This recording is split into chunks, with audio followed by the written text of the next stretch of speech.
Guys, this is Laiba बासी और आप देख रहे हैं मेरा यूट्यूब चैनल। इस यूट्यूब चैनल को सब्सक्राइब कर लें बिकॉज इस यूट्यूब चैनल पे आती हैं रोज नई वीडियोस और आप इस पे मिस आउट नहीं करना चाहते होंगे तो please subscribe this YouTube channel. और आप लोगों की कन्वीनियंस के लिए मैंने नीचे टाइम स्टैम्प्स भी दे दिए, सो मेक श्योर कि आप मुझे हर सोशल प्लेटफॉर्म पे फॉलो भी करें।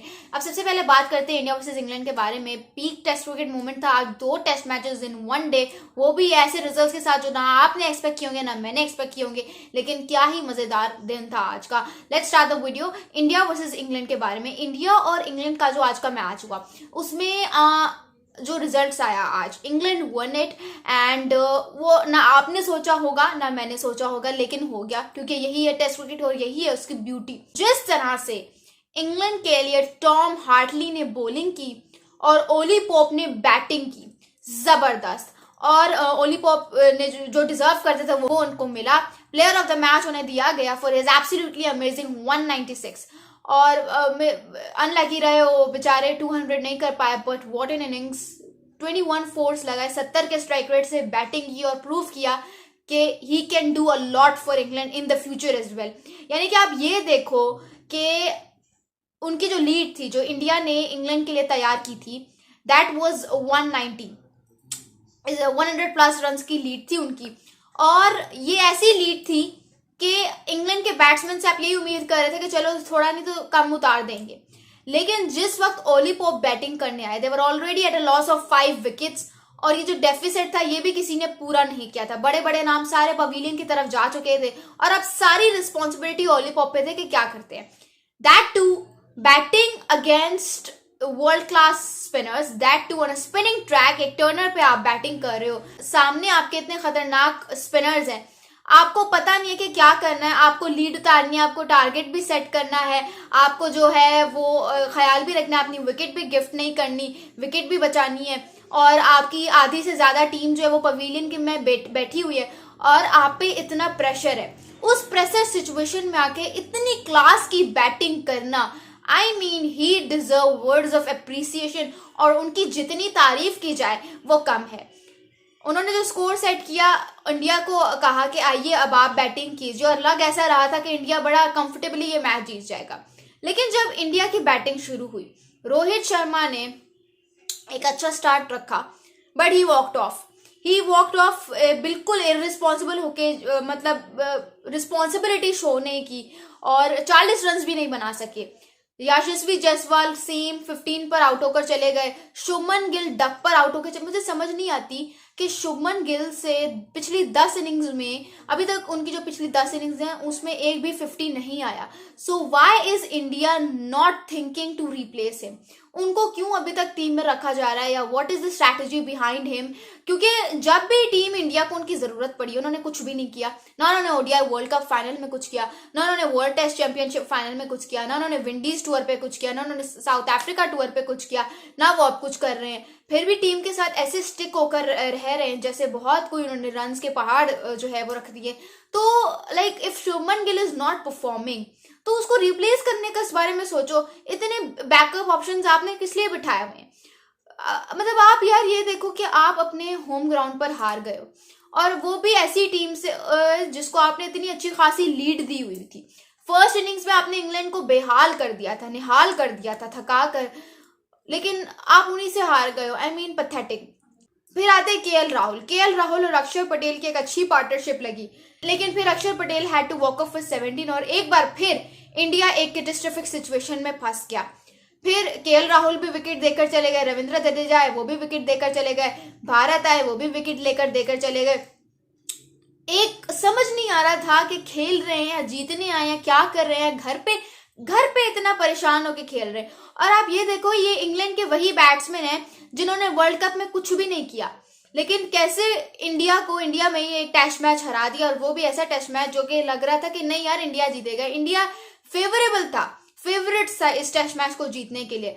5 मैच की टेस्ट सीरीज थी, पहला टेस्ट मैच इंग्लैंड जीत चुका है। सीरीज में interest, by the way thriller बहुत आ चुका है इस जीत के साथ। बट यार ये देखो कि आपकी पिचेस आप ऐसे बनाते हो जो बिल्कुल आपको सपोर्ट करे। आपने ट्रैक्स ऐसे बनाए हुए जो बिल्कुल आपको सपोर्ट करते हैं, स्पिनिंग ट्रैक्स हैं, इसमें आपने स्पिनर्स आपने इतने वर्ल्ड क्लास लगाए हुए। इंग्लैंड के पास क्या था, इवन उनके पास जो है वो फुल एक एक्सपीरियंस बॉलिंग साइड भी नहीं थी उनके पास। उनके पास बॉलर्स भी एक कर करा के मार्क वुड ही है जिनके पास कुछ एक्सपीरियंस है, वरना सारी यंग साइड है, इनएक्सपीरियंस साइड है। उससे भी आपका यही हाल था कि मतलब किसी ने भी आपकी बैटिंग लाइनअप में जो है वो रिस्पॉन्सिबिलिटी लेकर नहीं किया। मतलब एक विराट कोहली होंगे तो आपसे कुछ हो जाएगा, वरना फिर आपकी टीम किसी काम की नहीं है। उसके बाद आप बात करें, रविचंद्रन अश्विन आए, उन्होंने कोई रिस्पॉन्सिबिलिटी ली, अच्छा लग रहा था कि अच्छे स्टार्ट में आ गए, अच्छे फ्लो में आए, लेकिन फिर उनकी विकेट भी चली गई। और फिर उसके बाद आते हैं अब जसप्रीत बुमराह और मोहम्मद सिराज, थोड़े से रन रह गए थे, लग ये रहा था कि दोनों अगर एक, क्योंकि ऑब्वियसली इंडिया की टेल अच्छी है, जो बात है यहाँ पे आपको एक्सेप्ट करना पड़ेगा कि इंडिया की टेल से आप जब जब एक्सपेक्ट करते हो दे डू डिलीवर। लेकिन मोहम्मद सिराज ने निकल के छक्का मारने की कोशिश की और वो कैच आउट हो गए, वहां पे इंडिया की कहानी तमाम हो गई। और यूं इंग्लैंड ने इंडिया को पहली दफा टेस्ट मैच हराया, that too when India set a lead of 100+ runs in the first innings. तो ये एक बहुत बड़ा जो है धचका मैं कहूंगी था रोहित शर्मा को, टीम इंडिया को, उनके फैंस को, बिकॉज वो कुछ और ही ओवर्स ही कर रहे होंगे, लेकिन उन्हें जो मिला वो बड़ा था। टॉम हार्टली की अगर बात करूं, उनको जितना अप्रिशिएट किया जाए वो कम है। 7 for 68 की उनकी फिगर्स हैं, and these are actually the best figures for any English spinner in the last 91 years। बहुत ज्यादा जो है इनको ट्रोल किया जा रहा था फर्स्ट इनिंग्स में, इंडियन मीडिया स्पेशली इनको बहुत ट्रोल कर रहा था कि इन्होंने अपनी सेंचुरी कंप्लीट कर ली है। ऑब्वियसली 100+ रन इन्होंने दिए थे फर्स्ट इनिंग्स में, लीक किए थे काफी ज्यादा, लेकिन फिर भी इसमें टॉम हार्टली को तो आप अप्रिशिएट करो, लेकिन यहाँ पे जितना ज्यादा आप अप्रिशिएट करो बेन स्टोक्स को उतना कम है, क्योंकि बेन स्टोक्स अपने इसी बॉलर के साथ स्टिक रहे डिस्पाइट द फैक्ट कि इनसे रन्स कितने ज्यादा लीक हो रहे थे या कितना जो है वो एक्सपेंसिव साबित हो रहे थे, कितने यंग है, कितने इनएक्सपीरियंस्ड है, लेकिन बेन स्टोक्स जिस तरह से इनके साथ स्टिक रहे वो चीज शो करती है कि टॉम हार्टली को वहां से कॉन्फिडेंस मिला और फिर उन्होंने इंडिया को ये एक हिस्टोरिक डिफीट दी और जबरदस्त उन्होंने बॉलिंग की। और बेन स्टोक्स की अगर आप पोस्ट मैच टॉक भी सुने तो उसमें आपने देखा होगा कि किस तरह से वो कहे थे कि this may be the actually the best win for him in his entire test captaincy era, क्योंकि उनके लिए ये जीत बहुत ज्यादा मैटर करती है और मैटर करनी चाहिए यार। मतलब आपने इंडिया को टेस्ट मैच हराया है। इंडिया वर्सेस इंग्लैंड का जो ये मैच था इसमें मुझे बहुत सारे ब्लंडर्स भी नजर आए। सिर्फ जसप्रीत बुमराह थे जिन्होंने कोई अच्छी बॉलिंग की, वरना तो इनके स्पिनर्स की भी रकड़ाई हुई है। जसप्रीत बुमराह ने 4 विकेट्स लिए, leading wicket taker for India. पहले तो 2 टेस्ट मैचेस में आपको विराट कोहली नजर नहीं आएंगे, लेकिन आखिर के 3 टेस्ट मैचेस में नजर आएंगे। लेकिन ये है कि सीरीज बड़ी इंटरेस्टिंग हो गई है। आपको लग रहा है कि यार अगर इंडिया जो है ना उसको भी आप हरा सकते हो, ये नहीं है कि लाइक मतलब उसको हराया नहीं जा सकता। उनके घर पे इंग्लैंड ने शो किया है, इनका जो ओवर कॉन्फिडेंस है ये इंग्लैंड ने आके तोड़ा है और अच्छा तोड़ा है। और आपको पता चलता है कि यार नहीं, ये भी टूट सकता है। और एशियन टीम्स का मसला क्या है कि जीत जो है ना, एक अच्छी खासी जीत इनकी प्लेट में होती है और इनसे वो हजम नहीं हो रही होती। ले लो मतलब प्लेट में रख के अगली टीम को जो है वो दे देते हैं। एक जीता हुआ मैच हारा, हमने भी वो जो हमने ऑस्ट्रेलिया को 19 पे 4 हमने उनके आउट कर दिए थे, वो भी जीता हुआ मैच था, लेकिन अपने ब्लंडर्स की वजह से हार गए। और आज के मैच में रोहित शर्मा अपने ब्लंडर्स की वजह से ये मैच उन्होंने इंडिया को हरवा दिया।